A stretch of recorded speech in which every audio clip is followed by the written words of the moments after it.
नमस्कार दोस्तों, आपका फिर से स्वागत है मेरे YouTube चैनल जिसका नाम है रहो दो कदम आगे।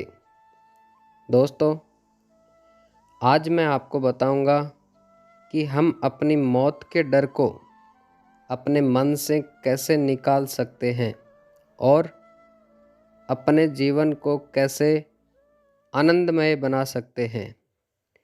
आजकल हर इंसान अपने आने वाले भविष्य के बारे में सोचकर अपना वर्तमान समय बर्बाद कर रहा है।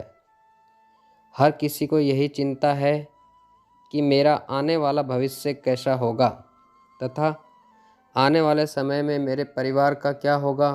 आजकल इसी सोच में हर इंसान दुखी हो रहा है। हर किसी को चिंता है कि पता नहीं मेरी मौत कब हो जाए, और इसी चिंता में वो अपना वर्तमान समय भी बर्बाद कर रहा है। दोस्तों, आज मैं जो कहानी बता रहा हूँ इसमें यही बताया गया है कि मनुष्य अपनी मौत के डर को अपने मन से कैसे दूर कर सकता है।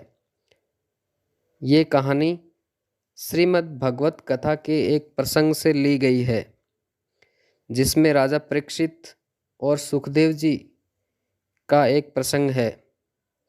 तो चलिए दोस्तों, हम कहानी शुरू करते हैं।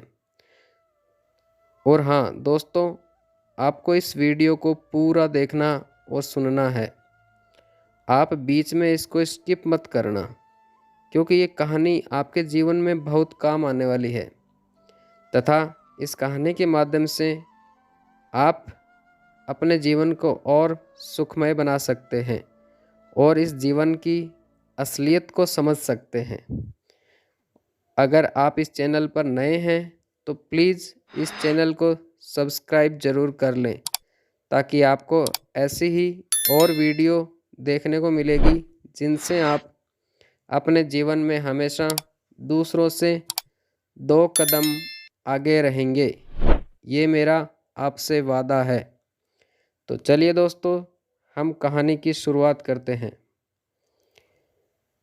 दोस्तों, बात उस समय की है जब राजा परीक्षित की मृत्यु का समय निकट था और श्री सुखदेव जी राजा परीक्षित को श्रीमद् भागवत कथा सुना रहे थे। कथा सुनाते सुनाते 6 दिन बीत चुके थे, लेकिन अभी भी परीक्षित के मन में अपनी आने वाली मौत का साक्षात डर दिखाई दे रहा था। वह बार बार अपनी आने वाली मृत्यु याद करते हुए विचलित हो रहे थे। तब राजा को श्री सुखदेव जी ने एक कथा सुनाई। श्री सुखदेव जी बोले कि राजन, आज मैं तुम्हें एक कथा सुनाता हूँ, उसे सुनकर आपको जो सही है उसका जवाब भी देना पड़ेगा। राजा ने कहा, महाराज, आप जो भी पूछेंगे मैं उसका उत्तर अवश्य दूंगा, आप मुझे कथा सुनाइए। तब श्री सुखदेव जी ने कथा सुनानी आरंभ की। वह राजा परीक्षित से बोले, राजन, मैं अब कथा प्रारंभ करता हूँ। एक बार एक राजा अपने दरबारियों के साथ जंगल में शिकार खेलने को गया। जंगल में शिकार करते हुए वह बहुत अधिक समय हो गया। राजा अपने दरबारियों से बिछड़ गया। वह शिकार के पीछे दौड़ता दौड़ता बहुत आगे निकल गया था। राजा जब जंगल में बहुत अंदर पहुंचा तो देखा जंगल बहुत घना और डरावना था। तब राजा को ध्यान आया तो उसने अपने आसपास देखा, परंतु तब तक वह अपने सभी साथियों से बिछड़ चुका था। राजा ने सोचा कि अब मुझे अकेले ही जाना पड़ेगा। यह सोचकर राजा आगे बढ़ने लगा। शिकार के पीछे भागते भागते राजा को बहुत जोरों की प्यास भी लगी थी। ऐसे में राजा अपने घोड़े से उतरा और पैदल ही आगे बढ़ने लगा। थोड़ा आगे की ओर बढ़ा तो उसे एक छोटी सी झोंपड़ी दिखाई दी। रात भी होने वाली थी और राजा को प्यास भी लगी थी। साथ ही दिन भर की भाग दौड़ से राजा थक भी गया था। उस झोंपड़ी के पास जाकर उसने आवाज़ लगाई कि अंदर कोई है। तो अंदर से आवाज़ आई, कौन है? अंदर आ जाओ। यह सुनकर राजा झोंपड़ी के अंदर आ गया। अंदर आ जाकर राजा ने देखा कि वहाँ एक बहेलिया लेटा था। वह बहुत लंबे समय से बीमार था। उसकी बीमारी की वजह से वह उठ बैठ और चल भी नहीं पा रहा था। इस कारण वह अपना मल त्याग भी उसी झोंपड़ी में कर देता। उसी में ही वह थूकता और खाने पीने की चीज़ और जानवरों का मांस, सारी गंदगी उस बहेलिया यानी शिकारी ने उस झोंपड़ी में ही इकट्ठी करके रखी थी। उस झोंपड़ी से बहुत गंदी बदबू आ रही थी। लेकिन राजा ने सोचा रात तो गुजारनी ही है, क्योंकि राजा के पास कोई दूसरा रास्ता भी तो नहीं था। यह सोचकर राजा ने उस शिकारी से कहा कि क्या मैं एक रात इस झोंपड़ी में गुजार सकता हूँ, अगर तुम्हारी परमिशन हो तो। यह सुनकर शिकारी बोला, मैं तो हमेशा ही भटके हुए राहगीरों को अपनी इस झोंपड़ी में रहने के लिए आश्रय देता हूँ, लेकिन जब दूसरे दिन की सुबह होती है तो कोई यहाँ से जाना ही नहीं चाहता, यहाँ रुकने की जिद करने लगता है। अब मैं बार बार इस झंझट में नहीं पड़ना चाहता हूँ, इसलिए आप इस झोंपड़ी में नहीं रुक सकते। मैं अब और झंझट में नहीं पड़ना चाहता, आप यहाँ से चले जाएं। यह सुनकर राजा ने कहा, कृपया ऐसा मत कीजिए, मैं रात में कहाँ जाऊँगा?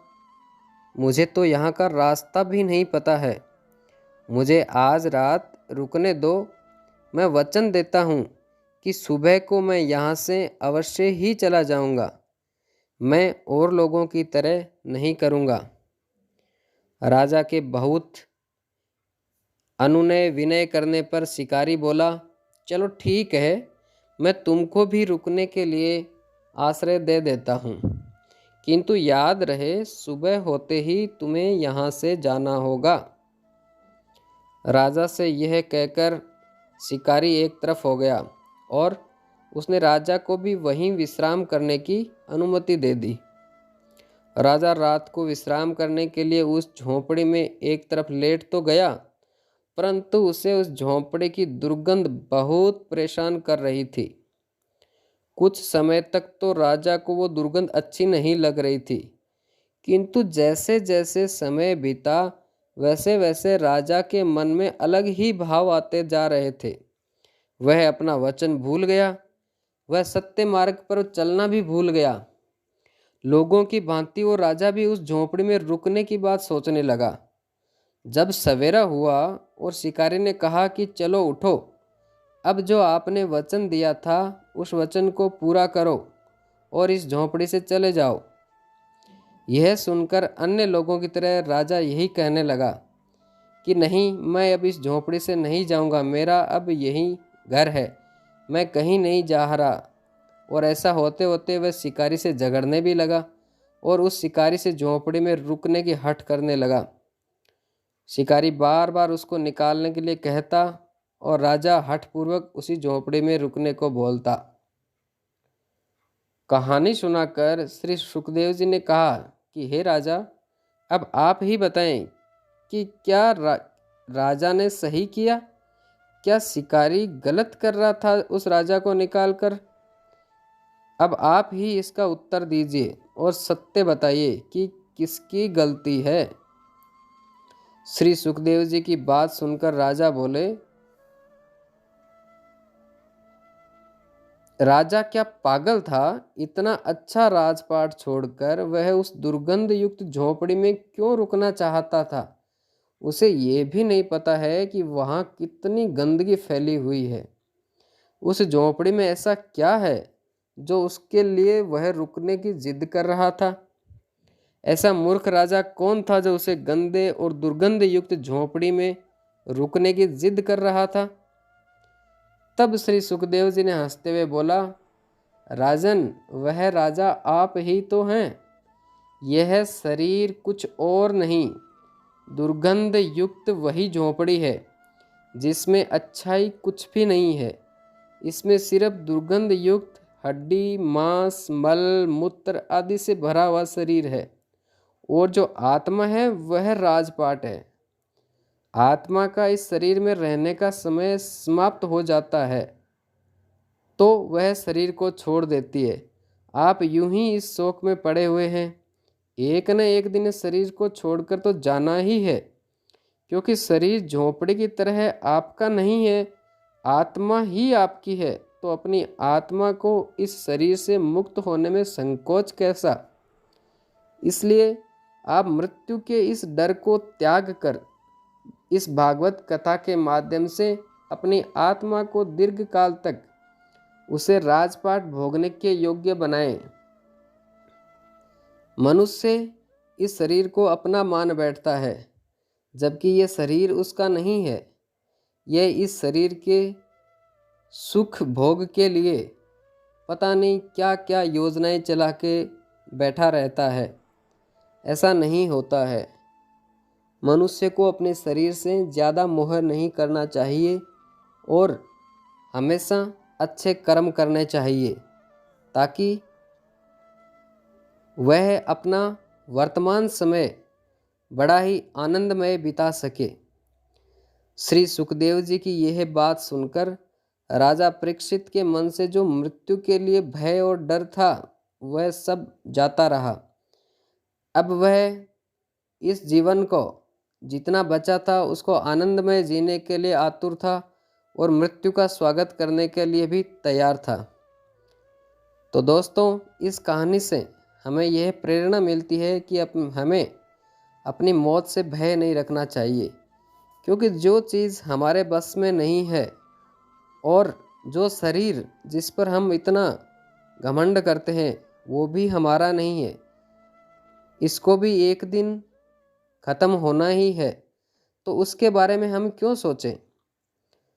दोस्तों, आज की कहानी आपको कैसी लगी नीचे कमेंट करके ज़रूर बताएं और इस वीडियो को उन लोगों तक ज़रूर शेयर करें जिनको आपको लगता है जिनको इस वीडियो की ज़रूरत है।